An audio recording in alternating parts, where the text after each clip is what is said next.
Kung anong bilis ng paghablot ng isang suspect sa snatching sa Maynila, siya ring bilis ng pagdakip sa kanya ng mga pulis. Bukod sa ninakaw na cellphone, nakuha rin sa kanya ang isang pen gun. Nakatutok si John Consulta. Kita sa CCTV ang tumatakbong lalaki sa gitna ng isang kalsada sa Malate, Maynila, dakong 7:46 ng gabi nitong Lunes. Tangay na pala niya ang isang mamahaling cellphone sa biniktimang babae. Pero pagkalipas lang ng 3 minuto, na-intercept na ng Malate Police ang snatcher. Di na ito nakapalag nang mapalibutan ng mga humabol na pulis. During that time, dahil lagi tayo nagsa-CIMEX, so lagi natin pinapractice yung 3 minutes response time ng ating Chief PNP, nakapag-respond ng mabilis yung ating mga kapulisan. Naghabulan, so nakikihabol kami sir gamit yung mga motor namin.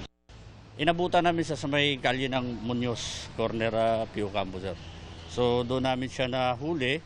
Pasalamat po ako sa ating mga kapulisan, lalong-lalo na po sa Police Station 9 dyan po sa Malate. Bukod sa cellphone ng biktima, nagulat ang mga pulis sa nakuha nila sa bulsa ng inarestong snatcher. May na-recover tayo mga paraparnalya ng illegal gambling. And then isa pa sa mga mabigat dito ay yung pen gun, yung baril na na-recover sa possession niya, which is ginagamit niya ito sa pang-hold up or pang-snatch. Wala pang payagan ng huling suspect na nakakulong na sa Malate Police Station.